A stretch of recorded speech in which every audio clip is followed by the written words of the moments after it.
Hello বন্ধুগণ, আসসালামু আলাইকুম। আজকে আমি আপনাদের জন্য নিয়ে এসেছি খুব সহজে কিভাবে রেডিমিক্স হালিম তৈরি করা যায়। যেহেতু সামনে রমজান মাস আসছে, সেহেতু বাসায় আপনারা কিভাবে সহজেই হালিম তৈরি করবেন সেটা আমি আপনাদেরকে দেখিয়ে দিচ্ছি।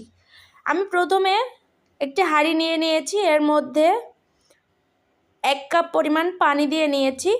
এই পানিটাকে আমি ফুটিয়ে হালিমের প্যাকেটটা তার মধ্যে দিয়ে আমি কিছুক্ষণ নাড়াচাড়া করে এটা 15 মিনিটের জন্য সাইডে রেখে দিব।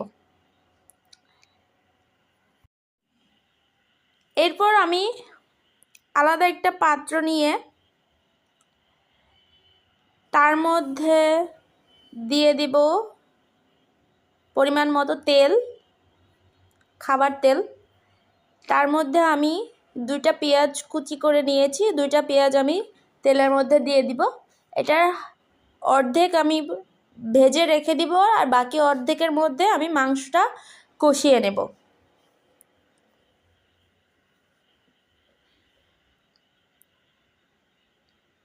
এটা রান্না করা অনেক সহজ, আপনারা যে পারে না সেও পারবে, যে পারে সে তো পারেই।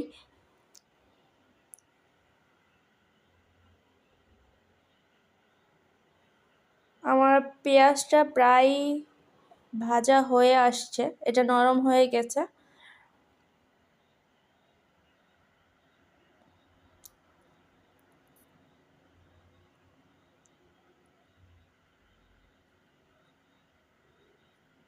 আমার পেঁয়াজটি হয়ে এসছে, আমি এগুলো আলাদা করে তুলে রেখেছি। এটার মধ্যে জাস্ট একটু পানি দিয়েছি, আমি পানি দিয়েই মাংসগুলো দিয়ে দিচ্ছি।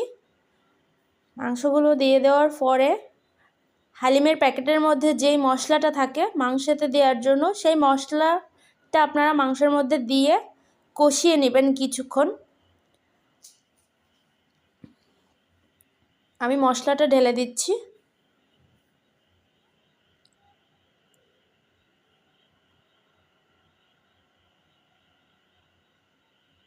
মশলা দিয়ে আমি মাংসটাকে ভালো করে কষিয়ে নিব। আমি কিছুক্ষণের জন্য ঢাকনা দিয়ে ঢেকে মাংসটাকে কষিয়ে নিলাম। এরপর আমি একটু পানি দিব পরিমাণ মতো, যাতে সিদ্ধ হয় মাংসটা। সিদ্ধ হওয়ার মতো করে পানি দিচ্ছি।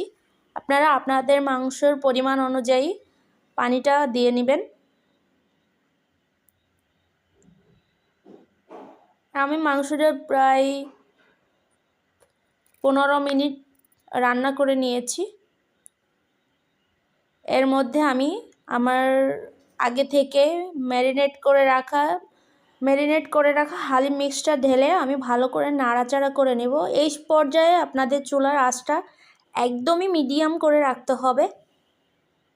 আস্তে আস্তে নাড়াতে হবে যাতে নিচে লেগে না যায়। আমার প্রায় রান্না শেষ, আপনারা দেখতেই পাচ্ছেন কতটা ঘন হয়ে এসেছে। এ পর্যায়ে আপনারা আপনাদের মতো পরিবেশন করে নেবেন। আমার হয়ে গেছে হালিম, দেখতেই পাচ্ছেন আমি আমার মতো করে ডেকোরেট করে নিয়েছি। আপনারা আপনাদের মতো করে ডেকোরেট করে নেবেন এবং গরম গরম পরিবেশন করবেন। এতক্ষণ আমার সঙ্গে থাকার জন্য আপনাদেরকে অসংখ্য ধন্যবাদ। যারা আমার চ্যানেলটিতে নতুন তারা অবশ্যই আমার চ্যানেলটিকে সাবস্ক্রাইব করে আমার পাশে থাকুন। ধন্যবাদ।